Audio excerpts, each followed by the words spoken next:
Okay, good morning, good afternoon, good evening, whatever time of the day or night it might be that you are in actual fact listening to this podcast series. The way that I usually create these podcasts is I create voice notes of 5 minute segments or give or take 5 minutes, which I will then post out to various WhatsApp groups for the benefit of the group members that are participating within the group. And then once the podcast series is completed, I will combine everything into a YouTube video. I'll create a YouTube video out of it, just with no visuals, of course, and upload it to our YouTube channel, whereby other interested parties, key role players and stakeholders may in actual fact partake in the overall education or create or the awareness campaign which we are undertaking. So this particular podcast series is now the relationship between crime and disasters. And this is a rather controversial subject yet again. But there again, those of you that do follow my podcasts will fully understand that I usually don't produce any awareness campaigns or educational videos that are not controversial within certain spheres of our society as a whole. So for the record, this is Chad Milam. I'm one of the directors of Disaster Relief CERT. CERT being the acronym for Community Emergency Response Teams.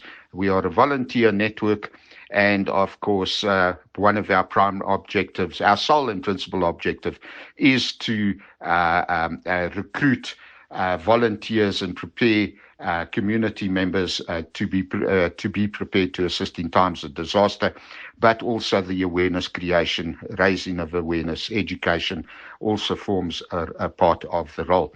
So before I move into some of the history behind this particular podcast series or educational series, I would like to state that today I took the decision. And of course, today has been the 16th of May, 2026. It's coming up for 1100 hours. I took the decision to actually sit down and do this podcast today, purely because of the fact that through the various WhatsApp groups that we as Disaster Relief CERT operate on a national basis, and that's in excess of probably 300 groups, but also our participation in various other groups where we are either administrators or we just participate as ordinary group members. We are rather concerned about the amount of misinformation and disinformation, i.e. fake news, that is being spread and circulated across social media platforms, and the risk of these fake news messages is of serious concern to us, because especially when it comes to crime-related incidents as well, this could in actual fact lead communities to carrying out mob justice or falsely accusing people, or alternatively defaming either individuals or organizations due to the narrative that is being spread between communities. So, for example, you will get a post, and the latest post under consideration, there's actually two of them. The first one stipulates that, for example, a woman hit a pothole and had to stop and change a tire, and then got attacked and was subsequently raped. This is just the gist of it. I'm not going to go into any specific details. And of course, one doesn't have, and by one I mean members of the local community, the social media group members, don't have anything valid or solid or concrete whereby they can in actual fact state that this particular message is legit and above board, and it's not just some keyboard warrior who's writing up some fictional story and posting it out on social media groups. And the purpose that these types of messages can be put out there could be in order to instill fear or to stir up people's emotions for various reasons. Whether nefarious or not is irrelevant, but this could in actual fact stir up people's emotions which could lead to other criminal activity taking place. Now, with regards to this particular post, I do place on record that I'm not disputing that an incident did take place. but perhaps the facts, etc., should in actual fact be known. It also turns out that there was a follow-up post where somebody else now wrote and said, no, that's not actually what happened. The content of the message is wrong. The underlying problem, maybe of hitting a pothole, is correct. Was the person raped? It would appear so. But again, there is nothing to substantiate that claim at this moment in time of the post. And the only way we feel that this can in actual fact be accomplished is if these types of incidents are reported through official SAPS channels, as an example. Anyway, right, let's move on with voice note number 2, as I've gone over the 5-minute mark, and then I'm going to provide the history to the crime and disaster relationship. Voice note number 2 on the relationship between crime and disasters. For the record, this is Chad Milam. I don't think I gave my number in the first voice note. Chad Milam, one of the directors of Disaster Relief CERT being the acronym for Community Emergency Response Teams Volunteer Network. My number is 082-859-2684. Okay. So in voice note number 1, I briefly explained why it's become necessary. I used one example to, in actual fact, do a podcast series on the relationship between crime and disasters. And I did state that I would in actual fact give a background into the history of this incident in particular. And for me personally, and I'm talking in my personal capacity, having been employed as the operations manager, firstly as the assistant coordinator of manpower and training, and then the operations manager for the South African Red Cross Society Southern Transvaal region.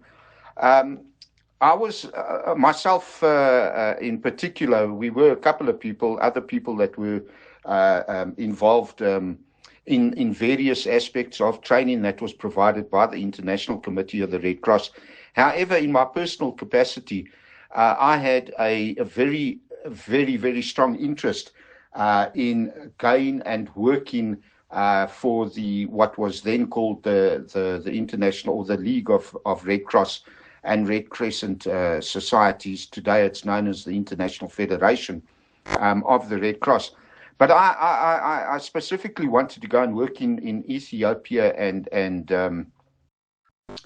Somalia in particular during the 80s and early 90s for a twofold reason. The first one was specifically to get an understanding of vitamin A deficiencies in Ethiopia in particular, but also Somalia, because both countries at that time were being subjected to very unstable political civil unrest and civil war. Ultimately, there was a civil war that was being fought in both countries in the 80s and 90s. And Somalia in particular, it was total anarchy right across the board. But during the 80s, there was also a drought that had affected both areas. And then the ruling parties, or the ruling government of both Ethiopia and Somalia, in actual fact, were utilizing starvation of the population as a weapon against the rebel forces that were participating in the civil war. So there was an extremely high famine that was taking place as a result of a two-pronged attack on both countries, one being the drought, and then, of course, two being the deliberate and intended method of starving the population by withholding food, especially food that was being donated and being provided through relief agencies such as the League of Red Cross and, of course, various other national societies and NGOs, including World Food Programs and various other bits and pieces. Now, what is important to note for us during our training, a very specific area of discussion was taking place. When one understands the distribution method, or the methods of distributing relief supplies into affected communities, due to whatever disaster it might be. One area that definitely needed to be considered, and this was drilled into us on a regular basis, and that was the safety of relief workers within the communities. And whether it is the International Committee of the Red Cross, the Federation of Red Cross, or National Society, all relief workers, firstly, as Red Cross, are under the protective emblem, and therefore are supposed to be, and I use the word supposed to be, protected by the emblem and should not be attacked or come to any harm. However, in addition to that, when it comes to crime in a particular disaster or the potential risk of crime in a disaster area, that is something that also needs to be considered, because that can have a cascading effect upon the community or the members of society who are the intended recipients of relief goods and or supplies. And by having crime, active crime taking place within relief operations and affected disaster areas, this definitely not only places the risk of relief operators and relief practitioners at risk of harm or death, but it also in actual fact does have a rollover effect into the local community. And, you know, in Somalia, for example, the weaponization of food, what we found in that time was that the warlords and roaming bandits routinely hijacked food convoys.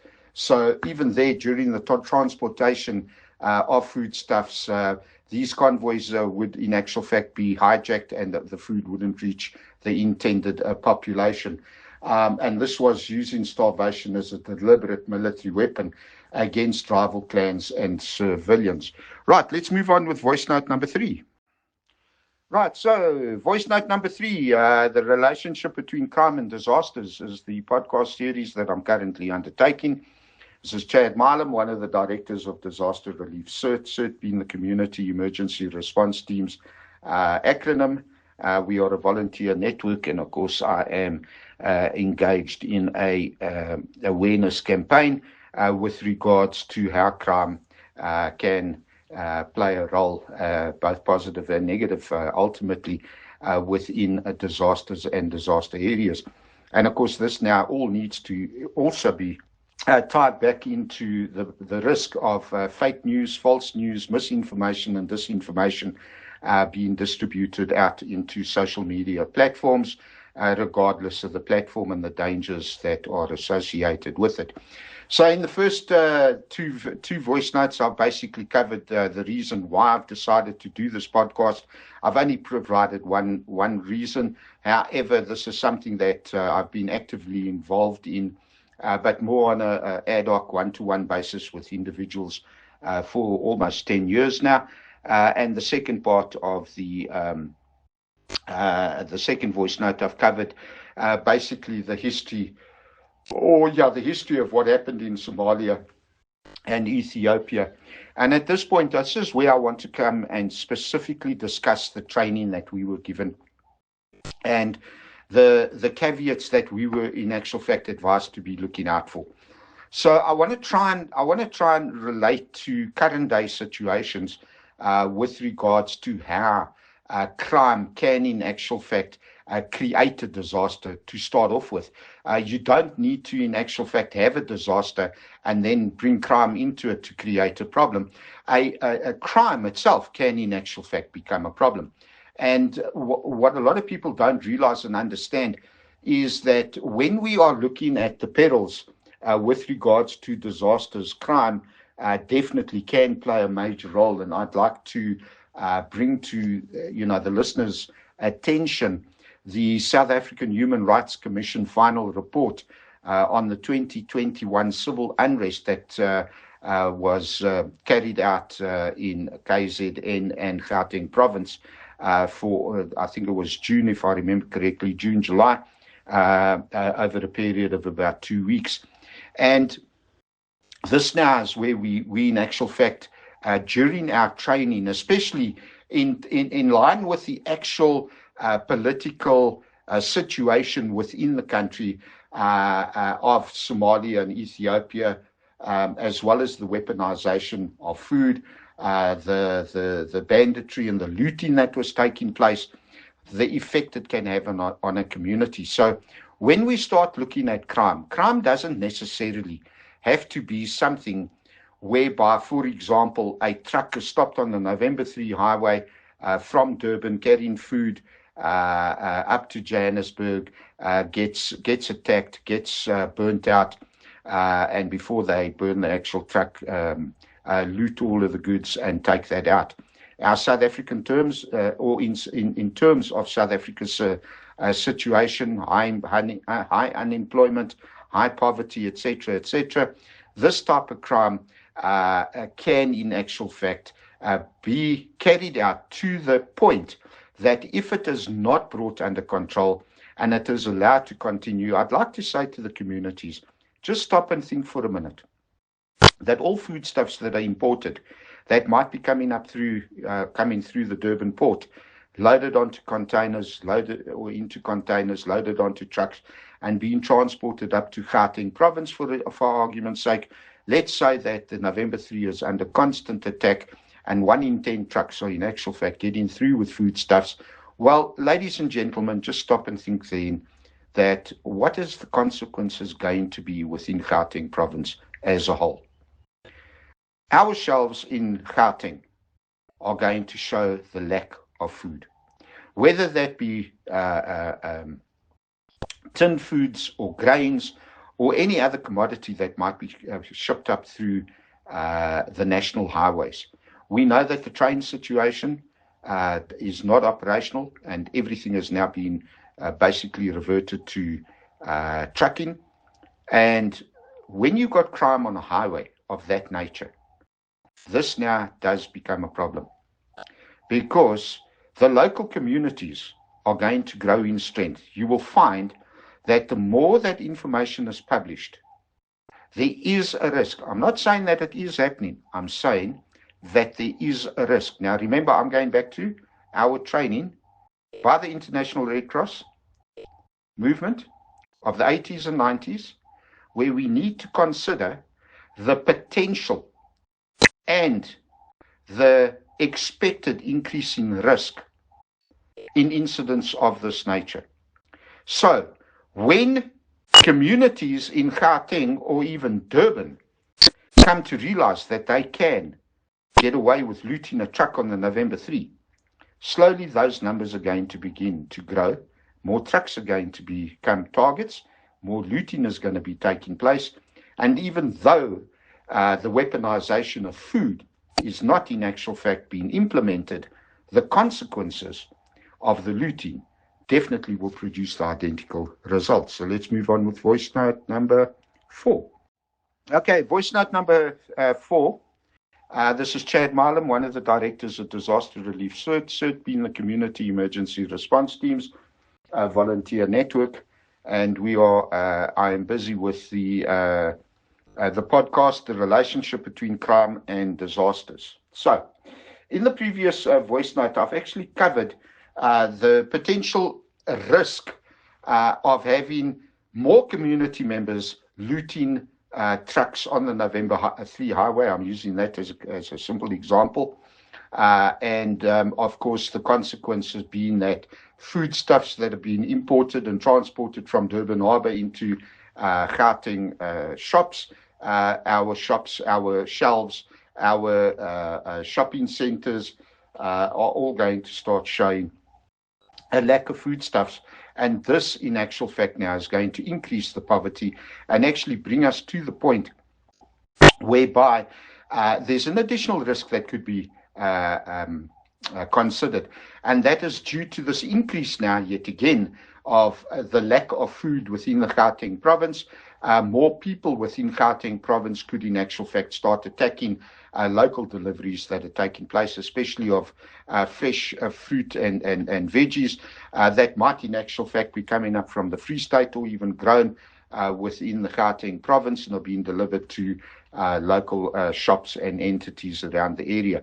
So that form of crime definitely will have and can have an impact on our food stability within the country. And I think this is a good time to also introduce the food, not just the food security, but also water security as well. Now, due to the lack of whatever service delivery issues might be taking place throughout the country, we also need to understand that the supply of clean water also becomes problematic. So when you've got infrastructure failures taking place, then clean water is not supplied into communities. But when you start bringing in a criminal element whereby critical infrastructure is in actual fact deliberately destroyed or broken and attacked in order to allow, let's say, for example, other means of water supplies, etc., etc. I know there's a lot of mention within media that, there's the water mafia and all the rest of it. But I want to be clear that I'm not stating that they do exist. We as an organization definitely need to remain neutral and impartial. But we also need to, in actual fact, consider the risk that this could, in actual fact, happen. You see, because this is all part and parcel of the crime aspect. And when you've now got a situation that both food and water within communities is being affected due to some form of criminal element, then this is now, in actual fact, going to bring us into what could also be considered in terms of the Disaster Management Act, either a provincial, municipal, or national declared disaster where additional resources and finances, etc., need to be released and made available in order to address and mitigate not only further risk to the community members. All of these things can affect life, it can affect health, and of course it can definitely still keep on increasing the risk of additional crime as more and more people in actual fact try and find a solution to that. And then finally, on the introduction of these factors, you've still got the electricity or the lack of electrical supply, which is also going to compound issues. And when we've got a criminal element that gets involved in damaging mini substations and power stations, and transformers are stolen and copper cables are stolen, and so it just goes on and on and on. All of these risks on a crime level, in actual fact, attribute an increase or can increase the risk of greater disasters occurring within local communities. Okay, I'm going to move on with voice note number 5. Right, moving on with voice note number 5, the relationship between crime and disasters. This is Chad Milam, the director of, one of the directors of Disaster Relief, CERT being the Community Emergency Response Teams Volunteer Network. And of course, as I said, we are looking at the relationship between crime and disasters. The last voice note, I covered the risk of food security, water security, and of course, electrical security, 3 of the common factors within the country that could, in actual fact, be contributing to a disaster or impending disaster occurring within the country. In particular, food security, lack of food, the high poverty. We could see an increase in more vehicles being hijacked, more vehicles being looted, etc., etc. Sometimes people don't hijack a truck just to be able to make money out of it. In some cases, I personally believe that this food stuff that are being hijacked could in actual fact be used to feed hungry people. Well, I can only hope that would be the case. However, I think it is fair to say that most of it is used to generate an income for the criminal elements. Now, taking those 3 factors, putting them one side, we've got a lot of other risk areas where crime can, in actual fact, create or contribute to a disaster.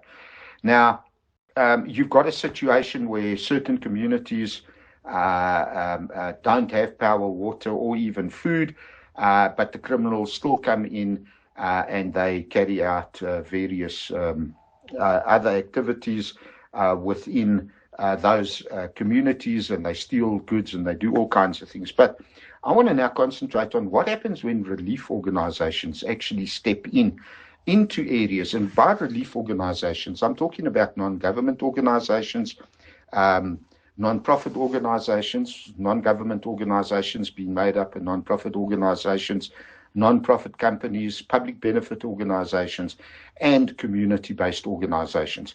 And each one of those organizations are legal entities of their own accord. They've got every legal right to operate within a community. They've got every legal right to participate in social media groups, such as WhatsApp or even Facebook. They've got every legal right to have an input and a say into what happens within their local community, whether that be through specific structures such as council, ward committee, ward committees that are set up specifically to feedback information into the council structure, which is all based on the local government municipalities Structures Act, or whether it is to feed information through to local police precincts and station commanders via the community policing forums, or through block watches or neighborhood watches, or even supplying of information or intelligence to private security service providers. So each of these entities has got a legal right to actually operate and provide input into these various entities that operate within our communities. However, they are also entitled to receive information from these entities and may not be excluded.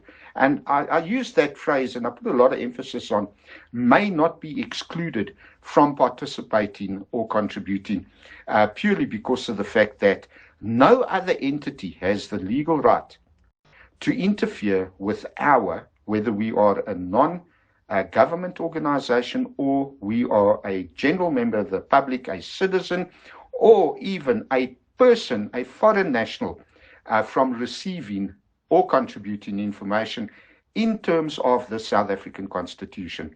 Every single person has got the legal right to freedom of expression and freedom of receiving such information through expressing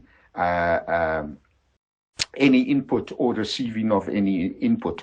Now, I bring this up purely because of the fact that there's a common trend within South Africa as a whole, that either WhatsApp group members or other entities, whether those entities be businesses, be community organizations, whether duly constituted, whether they be non-profits or not-for-profit organizations, block watchers, neighborhood watchers, and even CPFs, where they are of the opinion that they can control the narrative of every piece of information that is in actual fact provided, or where they in actual fact feel that only they have the right to participate or carry out various activities. And all of this, again, I would like to just stipulate that this can contribute to allowing other criminal activity or other criminal elements from providing information into social media, which could in actual fact contribute to a disaster occurring or contribute to the relief efforts of a disaster. All right, voice note number 6 coming up.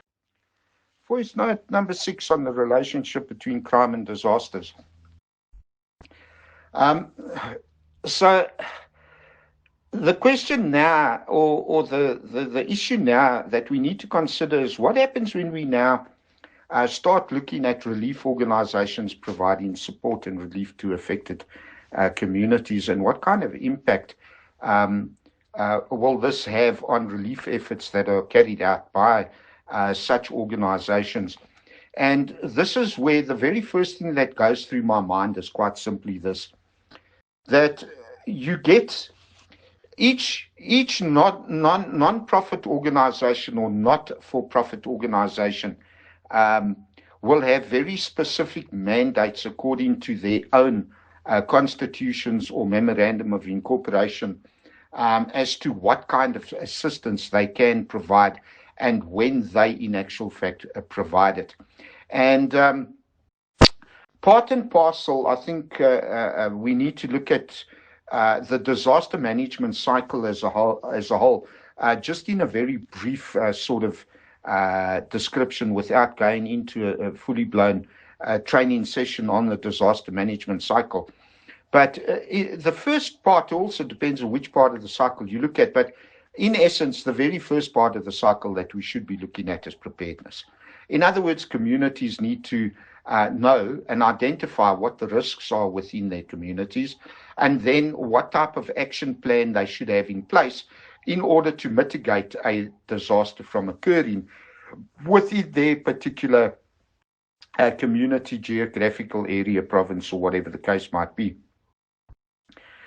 And it is on this basis that when a community comes together, or when NGOs, non-government organizations, come together and they undertake the risk analysis and the vulnerability, do a vulnerability and hazard assessment of an area, they will determine, okay, well, we might need to address the following needs of the community at certain times of incidents that have occurred. However, these organizations could also identify the build-up to the potential disaster occurring.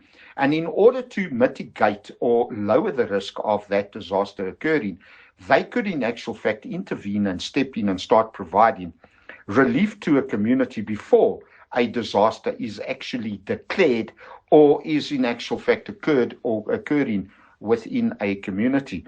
So to give you an example of this, I'm going to go to perhaps an informal settlement.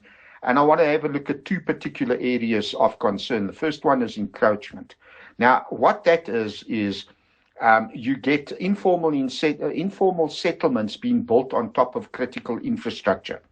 Okay, critical infrastructure, water pipelines, electrical cables, gas pipelines. Let's just work specifically on the gas pipeline issue as a whole. So now you've got a shack that is built on top of this gas pipeline. And as we already know, we have got zamas throughout various areas of the country, and they build a shack in an informal settlement, and then they start digging in that shack, and they dig into this gas pipeline, releasing gas into the atmosphere. And of course, that gas can have a detrimental effect on the local community, not only through the inhalation of the gases and thereby introducing respiratory distress and even long-term COPD, respiratory diseases, as a result of whatever concentration of gas that they might be subjected to. But there is also the potential risk of a fire occurring as a result of such a gas leak. I want to just stop on this voice note number 6 on this point of the gas, and I want to take this and the fire aspect of the gas into voice note number 7. Voice note number 7 on the relationship between crime and disasters, and we are discussing from voice note number 6 the building of informal settlements above electrical cables, water pipelines, gas pipelines. Digging into the ground, gas pipelines develop a leak. I specifically refer to zamas digging, but gas pipelines could in actual fact, due to whatever reason, cause a leak or something along those lines, which can affect the local community, forcing them into inhaling these toxic gases, or of the gas line actually igniting and creating a fire. But I want to run a parallel with the fire issue. I recently, in the last week, was informed that people especially within the informal settlements, are becoming quite creative in terms of providing heat into their local dwelling facilities, whether that be a shack or even if it is a brick building. And in essence are sort of breaking away from the traditional open fire that one was accustomed to seeing. They're now starting to build little units that look like the good old-fashioned coal stove or wood burning stove you'd find in a traditional farmhouse out in the farmlands, and they put these into the shack, and they even put a flute chimney and everything else out through the shack and whatever. However, these things now cause fires, okay? And one fire in one shack can destroy an entire informal settlement. We've seen this occur time and time again throughout the country. You see reports 200 shacks are destroyed. That means 200 people are now subjected to living in the open elements. They don't have any protective cover over them. And this is where these not-for-profit organizations could, in actual fact, identify the risk associated with the building of these so-called fireplaces, etc. And organizations might, in actual fact, step in and say, well, look, we need to educate you on this, and maybe come up with an alternate solution to providing warmth and heat, and also cooking facilities. And when you start looking at your brick buildings, a lot of these brick buildings, flats, townhouses, they might not have electricity due to the failure of the power grid in the area, or they've been cut off.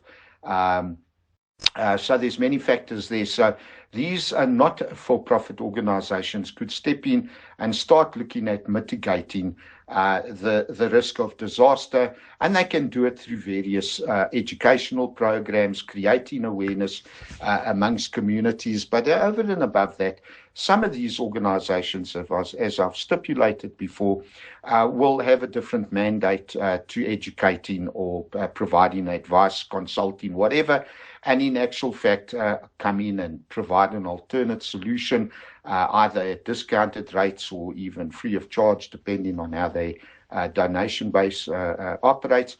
But I want to move over to the most critical part of the not-for-profit organizations that could come in to supply food and clothing. And they could do this through soup kitchens, food parcels, or anything else along those lines. And these organizations decide we're going to concentrate on a particular area, but we've got a criminal element operating in that area. And like manner, where trucks and everything are looted and hijacked on a large scale, these relief workers who bring in food parcels are at risk of being robbed, of criminals holding them up at gunpoint, knife point, and stealing all of the goods that are intended for others. And this is why relief organizations need to follow, monitor, and be fully aware of what crime is taking place in what area, and have some form of understanding of any crime prevention strategy which may be applicable to that area. Now, in addition to just having their goods stolen, these relief workers can lose their life. They can be shot, they can be stabbed, they can be injured, they can be hospitalized for months. So the relationship between crime and disasters is crucial to understand. Voice note number 8, the relationship between crime and disasters.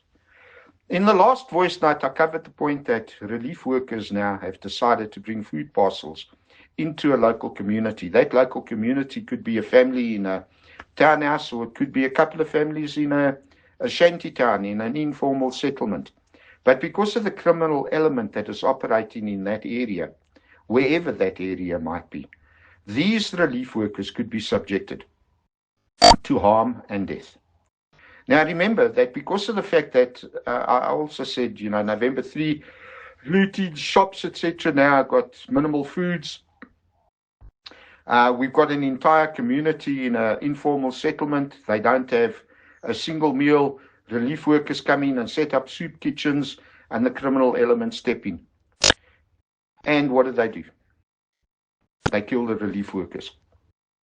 Now, we could find a population within that community, that informal settlement, that starts suffering from malnutrition, which could bring on other health-related diseases, which can increase the number of deaths within that particular community. And the more that this increases and grows, and the same thing happens following an actual disaster. High winds, rooftops are removed off of apartment blocks and flats and everything else. Or as we've seen now in the Eastern and Western Cape during this incremental weather and adverse weather conditions that are being experienced, with up to 200 and even 300 millimeters of rain and all of the flooding. And now you bring relief workers in to come and do assessments, and then the criminals are trying to rob them of their equipment. And the more that this goes on, the more that the crime is allowed to be carried out upon relief workers and communities who are already being subjected to some form of a disaster in whatever format it might be. All of this is brought to a standstill in crime-related activities. So again, when we look at mitigating the risk of disaster, we have to consider the actual community and their safety, and find ways of ensuring that we operate in safe conditions. Now, during the 80s and 90s, as we as the Red Cross, we had the community organizer program operating in various of the townships throughout South Africa. And to give you an example, we had two community organizers in the Vaal Triangle, William and Cynthia, and then we had a couple of others in Davidton, KwaThema, Soweto. I'm just naming a few for the time being. But when we, in actual fact, the community organizers worked boots on the ground, and they would go from house to house and family to family, or we set up offices for them, temporary offices, and those that were affected by the violence and the high death toll of breadwinners, the family members would approach the community organizers. The assessments were done, the documentation was provided. However, we did provide food parcels. I think during any given month, we were just distributing probably in the region of probably 10,000 plus, just in the Southern Transvaal region of food parcels. We were distributing thousands of blankets, especially following fires and everything else that was being carried out. But the one thing I wanted to say is that as part of our training then, when we looked at the crime, which was very low compared to what it is today, we never distributed within the Vaal Triangle. What we did is we enabled those families that needed their supplies to actually fetch their supplies in Germiston. Now, a lot of people will sit back and say, yeah, but then they can get robbed on the way home. Yes, they could. However, out of a total distribution of, let's say, 50 families in one day, I honestly don't recall a single family being robbed, to be quite honest. I genuinely don't recall any of it. But let's say, for example, one family or even two families were robbed on the way home. That was two families, but 48 received their goods. However, if we as a relief organization, as the South African Red Cross, had taken 50 food parcels into the Vaal Triangle, they could have hijacked the truck. They could have looted the truck. Our truck driver, our volunteers, our store staff, our permanent staff members like Deepak, who used to do a lot of distributions for us, they could have been harmed. So we needed to consider the potential of crime. And I think in the next voice note, I want to move this over now into the entities that need to understand certain things with regards to the relationship between crime and disasters. So I'm going to move on with voice note number 9, I do believe. Okay, so voice note number 9, I'm continuing with the relationship between crime and disasters. And what I want to do is I now want to start including key role players and other stakeholders in this entire concept of crime and disasters.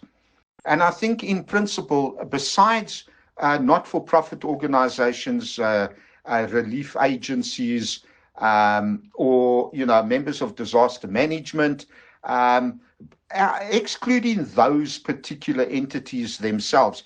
I want to focus in on block watchers, neighborhood watchers, community policing forums, private security service providers, and finally, the general public of a community or members of the public within any given community.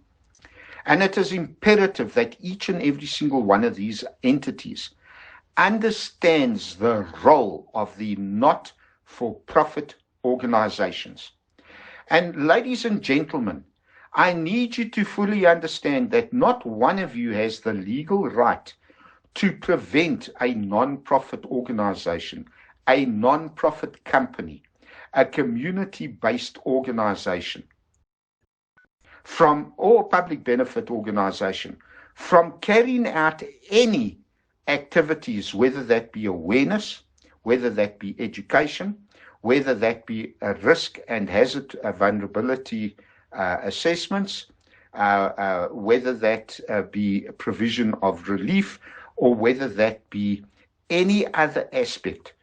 You as a security company, you as a CPF, a neighborhood watch, a block watch, do not have any legal right to prevent these organizations from operating within your communities, and that goes for ward councillors as well. These are legal entities with a legal persona of their own accord. They have the right to sue, and they can also be sued, and are therefore subject not only to the general laws of our land, but also to the constitutional rights that have been provided to these organizations. So that being said, and I'm not attacking anybody in particular, I'm not singling out anybody in particular, but I do want to stipulate that this podcast has been several years in the making due to the misunderstanding or the sheer ignorance of entities such as private security service providers, block watchers, neighborhood watchers, and community policing forums, where each and every single one of these entities is of the belief that they are the only ones that are allowed to do certain things. However, I would like to stress the following point, that a private security service provider who is subject to their own set of regulations have been given certain tasks and activities and granted only limited powers in terms of what they must do. The same thing applies to community policing forums. The same thing applies to neighborhood watchers and block watchers. And it is at this point that I stipulate, I've come across neighborhood watchers, for example, utilizing the Red Cross emblem, along with pharmacies and doctors' rooms using a Red Cross emblem, which just doesn't help with regards to the protection that is afforded by the Red Cross on its own Red Cross personnel. And I bring this up because neighborhood watchers, block watchers, pharmacies, doctors are using the emblem illegally, but also they could in actual fact be carrying out activities that go beyond their constituted or regulated purposes. I think a simple example would be to, let's for argument's sake, state a ILS paramedic that now suddenly believes they got the right to become an electrician with no qualifications, and they then start telling people they are the only ones allowed to change your circuit breaker in your distribution board because they are ILS. Sounds ridiculous, doesn't it? Okay, well, let's carry on voice note number 10. Voice note number 10, the relationship between crime and disasters.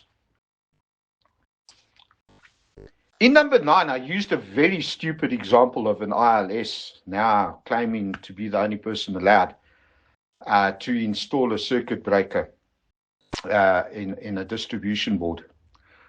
And a lot of people are probably thinking, Chad, what are you actually on about? Well, that was a stupid example, but it is based on a factual situation which has been experienced countrywide, whereby, and I can personally attest to the statement I'm about to make, whereby community policing forums have categorically stated, not all of them, please be aware of the fact I'm not painting them all with the same brush, but they are of the opinion that they are the only entity, and of course there's two other neighborhood watchers as well on the personal experience side.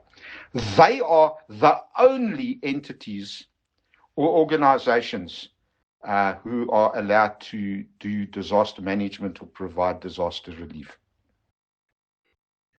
That's so far from the truth. Community policing forums have got a very specific role to play between the station commander and the community and the station commander.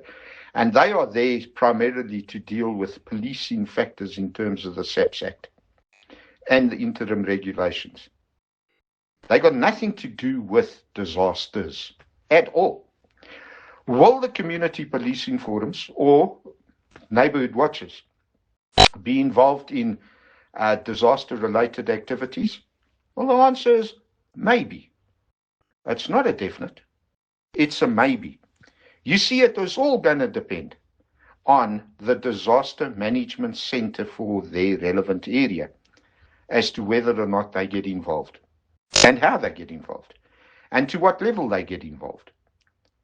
For example, a neighborhood watch, which is supposed to be there to report activities from the community also, like manner the CPFs, to the station commander.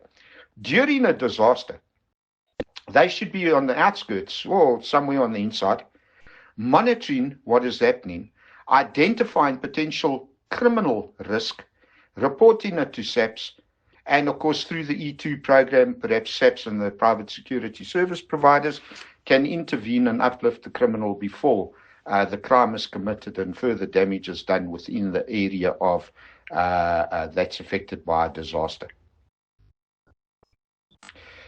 Same thing applies before a disaster. The neighborhood watchers, the CPFs, the block watchers, through your patrols, of which you have no authority whatsoever to make arrests or stop vehicles or anything.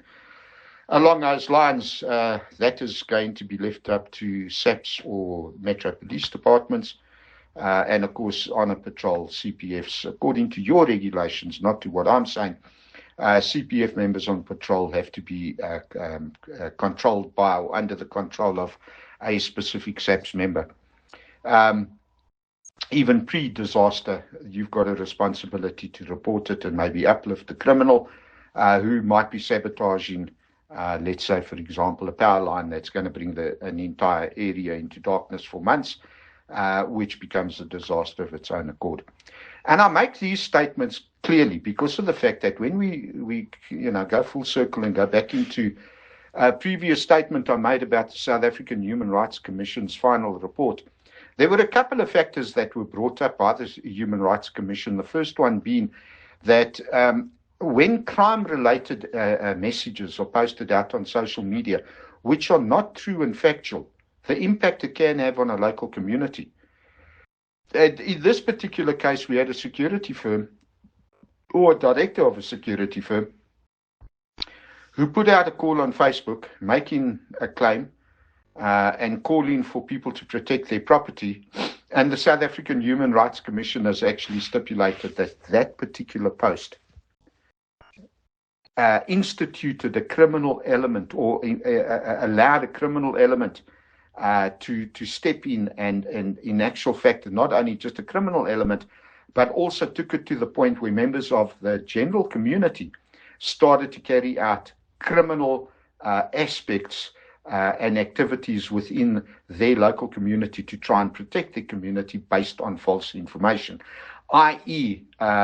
Mob justice, becoming a vigilante, i.e., illegally and unofficially closing down roadways, not allowing community members who lived in the community to enter. One gentleman was attacked because he insisted he lived there, and whoever it was at this illegal roadblock attacked him and he died. All of this now contributed to over 450 members of the community being killed due to the civil unrest, etc. So we're going to go on voice note number 11. I want to see if I can wrap it up on voice note number 11. And I want to, again, I hope that people can just sit back and think for themselves that when we're looking at crime, it can definitely help mitigate a disaster, or it can actually contribute to a disaster. I think KZN, we definitely saw that contribution taking place. But when we do go back and have a look at just other disastrous incidents that have occurred, whether declared or not, the criminal element that does play out, it is imperative that people, key role players like the private security service providers, community policing forums, neighborhood watchers and block watchers, in actual fact share the correct information into social media and specifically provide information into the not-for-profit organizations in order for them to be able to operate in a safe manner, not only for their own relief staff and volunteers, but for the benefit of the local community. And also, at the same token, to be open to listen to, and to consider the input that is provided by not-for-profit organizations. And this goes for ward councillors as well.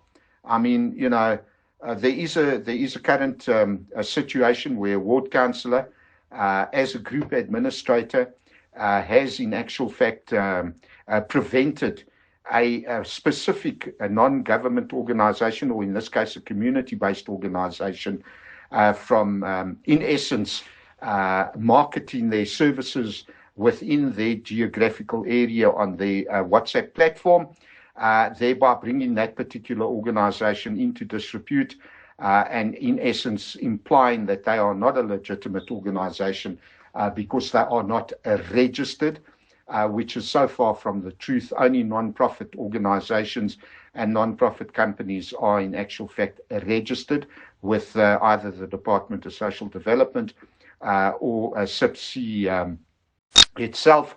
And of course, public benefit organizations are approved by SARS to carry out relief efforts and activities. So here is where it becomes important that everybody understands that when we are looking at disasters, and there is a criminal element that can contribute to causing a disaster, or in actual fact preventing people from receiving relief and aid, which could lead to the loss of life, then each of these organizations needs to understand that there is a relationship between crime and disasters. But even more importantly, it is important for CPFs, block watchers and neighborhood watchers in particular, to ensure that they only share legitimate information into the public domain regarding crime and criminal related incidents.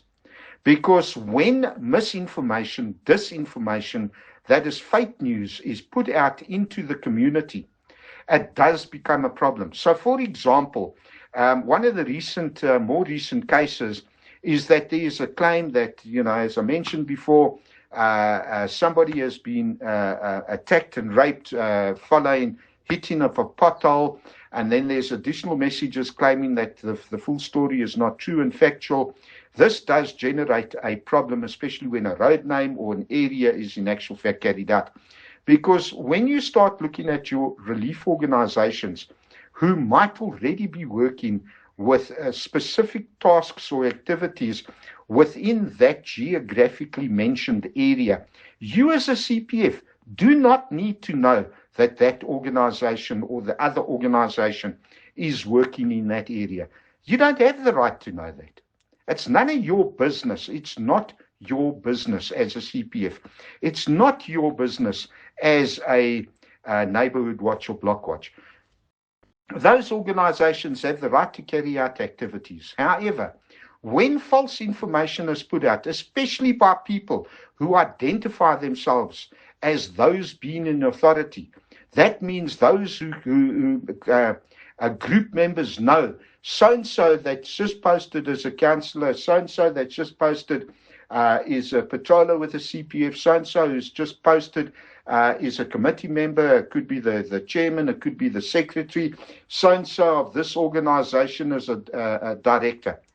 What you need to understand is community members identify with those people. And by providing false information on any of those categories, not only can you in actual fact be undermining the activity of those organizations, but you could in actual fact be preventing communities from receiving the aid that is needed. And I'm going to wrap it up on voice note number 12. Okay, voice note number 12 on the relationship between crime and disasters. Utilizing the example now of this particular incident with regards to being attacked and even raped on a particular roadway, I've stipulated that various relief organizations could be impacted by that, the narrative of that particular post. And again, I want to point out, I'm not stipulating that an incident didn't occur. I will close off on how it should in actual fact be disseminated, which will make a lot more sense once people understand the concept of this entire relationship between crime and disaster. So when you get persons in authority, as I've mentioned, councillors, block watchers, neighbourhood watchers, CPFs, or even other non-government organizations posting fake or false information, this information gets filtered out, goes viral, and you might find that there is a relief agency that utilizes that particular road in order to provide relief or assistance or education or whatever further down into another area. And now they warn their staff, don't use the road. That means that in order to reach their destination, they've got to do a detour. And in order to do a detour, their petrol bill is doubled. And they, being a voluntary organization relying on donations, now find that they cannot, in actual fact, undertake their relief activities of whatever nature because of the fact that this particular road, according to the viral post, because everybody has got it posted on every group, now suddenly, because it's posted everywhere, it's become a fact. It's a known fact. And now they stop their relief activities. Do you see now, when it comes to crime-related incidents, how it can impact disasters? This is just a simple, very simple example of the impact it can have. And therefore, my appeal to block watchers, neighbourhood watchers, CPFs, councillors, when an incident is reported, it has to be reported to SAPS to make it legit. It doesn't help that Jane sitting down the road there types up a whole message just because, well, we don't even know if it is Jane. It could be Pravin in India that's busy typing up a message claiming to be Jane. And posting it out on social media, claiming that this particular incident has occurred as part and parcel of the disinformation program that they are running, doesn't make it legit. It only becomes legit when the affected parties go to SAPS and open a case. CPFs, my word to you, seriously, my appeal to you seriously is stop sharing information that hasn't been verified. Seriously, if you want to share that type of information, do it on an official letterhead in a PDF format, especially seen as the person has gone to the police station. If your CPF has a victim support unit, let somebody there during the support, they're going to establish the facts as reported. Write it up on an official announcement, media release, and then distribute that to the public. Members of the public are therefore going to be in a position to believe the incident to be more legit than a text message. In addition to that, you as a CPF, Blockwatch, Neighborhood Watch, it doesn't make a difference, or even a ward councillor. You know what? To be quite honest with you, ward councillors shouldn't be posting crime-related information out on WhatsApp media. It's not your mandate. It's not your function. The MMC for safety and security, if you are the MMC, fine. But as an ordinary ward councillor, as an ordinary PRO, proportional relation councillor, PR councillor, it's not your role. It's not your role at all. Each of you need to concentrate on your area and your area only. The MMC, sure, put the messages out. But you as a CPF, let me tell you, community members, I don't know, I've got a funny way of looking at things. When you as a CPF put out a message in a PDF format based on cases that have been logged, opened, registered with SAPS, you in actual fact are marketing yourself. Every single one of the CPFs that I'm in contact with countrywide are complaining they don't have enough CPF members. They don't have enough patrollers. Well, guess what? That's your fault as a CPF. You're not marketing yourself. You're not providing your communities with reason to join or to participate. You're shutting down your communities from participating and communicating. And I say that because I know I've had several neighborhood watchers and CPFs shut me down as an organization. So you're not doing yourself any justice at all. You're just making matters worse. Market yourself. Start bringing about a complete change in the way that we are dealing with social media. All right, I think I'm going to end this on the relationship between crime and disasters, as I think most people will now be able to determine that crime does have an effect on disasters, disaster risk reduction, disaster relief, bringing aid and assistance, and of course safeguarding not only relief workers' lives, but also the lives of communities, and ensuring that fake news and false information isn't disseminated, because it can in actual fact have an impact on the overall disaster risk reduction and inevitably the disaster risk management aspects within the disaster management cycle. On that note, thanks all.